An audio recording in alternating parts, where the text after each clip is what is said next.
Hello, this is Jane Carroll of Jane Carroll Coaching with Bertha. Today, I'm happy to have another Ask Bertha session. This is when our readers and friends get to ask Bertha their burning questions and hear what Bertha would say about it. Now, unfortunately, Bertha wasn't able to join us today. She's out in the yard holding an umbrella over her flamingos. Well, you see, we had a winter thing going on last week where we got 10 inches of snow, and it happened mostly at night, and she wasn't able to protect her little flock. And I'll show you a picture at the end of the video of what happened. Anyway, 10 inches of snow and flamingos just does not a good mix. So today she's out there protecting them from the snow, sleet, and freezing rain that we're getting. But she told me everything she wanted me to say, and she trusted me to say it for her. Today's question comes to us from Brenda Perlin. She is the best-selling author of the Brooklyn and Bow Chronicles. They are available on Amazon, and I hope you will check them out and support Brenda in that. And we thank Brenda so much for asking Bertha. And her question is, how do I deal with the things that are done and cannot be changed? How do you move on and look to the future? This is a great question. I know it's one that I've dealt with, and I have a feeling most, if not all, of you have dealt with it at some point in your life too. Those things that we would like to change, but just can't quite do that. Because as Bertha says, nothing can be changed if it's already done. Good, bad, ugly, indifferent, it doesn't matter. You can't go back and change it. You can only move forward, and you're going to move forward. You get to make a choice of how you go.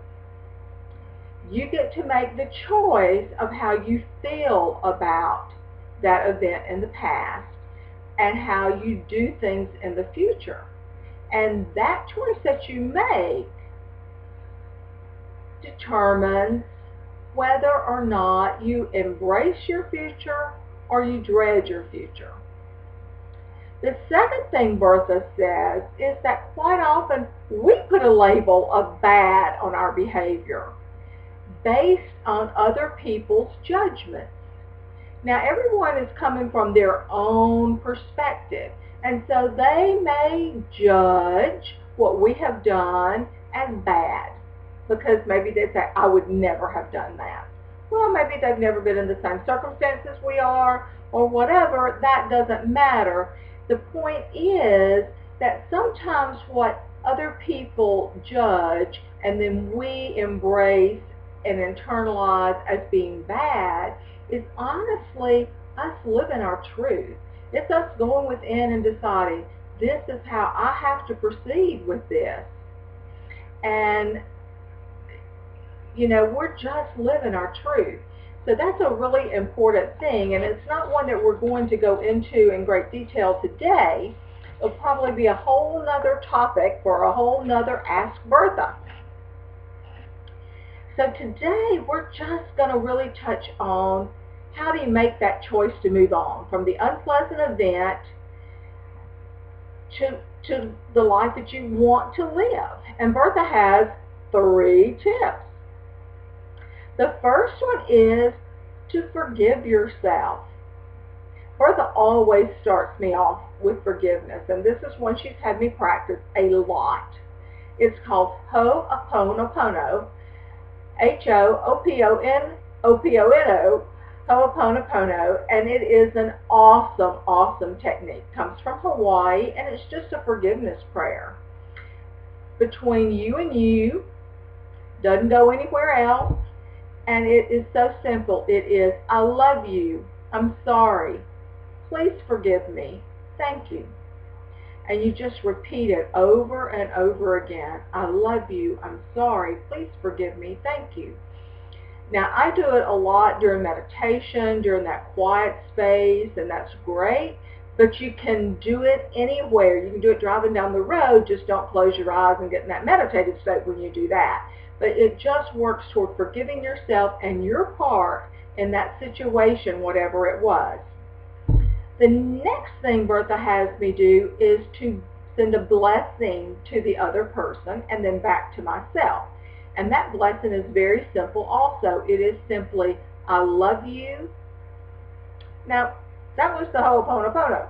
The blessing is, I send you peace, I send you love, I send you happiness, and I send the same to me.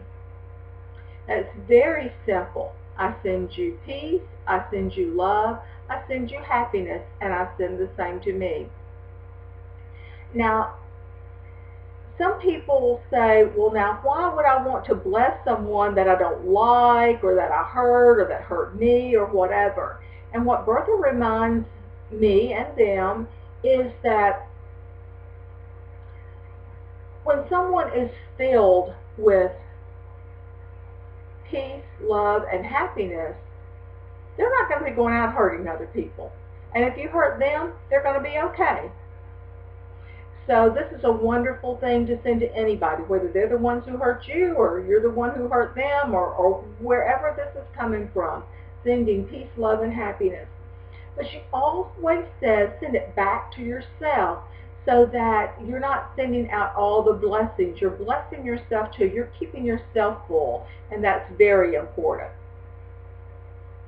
The final thing that she says to do is to, well, flip your butt.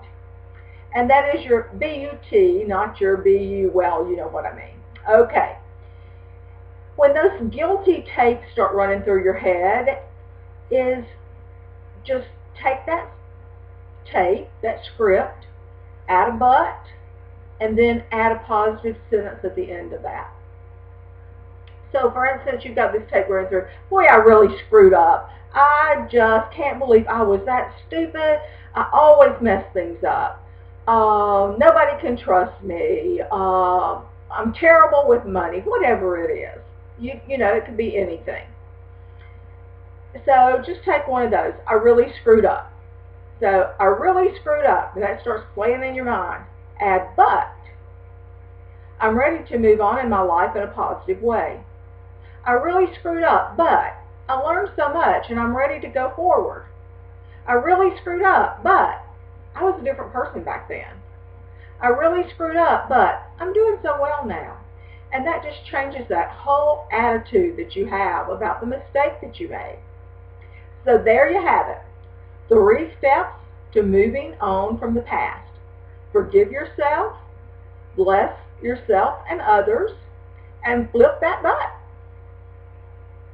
Brenda, thank you so much for asking Bertha. I hope you and our listeners will be able to use these tips to move forward in your life.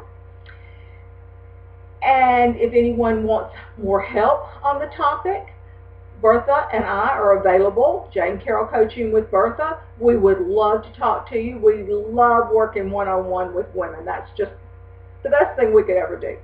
So send us an email at janecarrollauthor@charter.net, and we'll be happy to make an appointment with you. If you have a burning question for Bertha, we would love to hear it. Again, just send us an email or leave a comment, and we will answer that question for you. Don't forget, if you haven't already signed up for our newsletter, you can do that on our website, janecarrollauthor.com. You can check out the coaching there. You can find links to the book, find links to join us on social media. You can read our blog. Everything is on our website, and we hope you will join soon. So once again, thank you for joining us, and thank you for asking Bertha.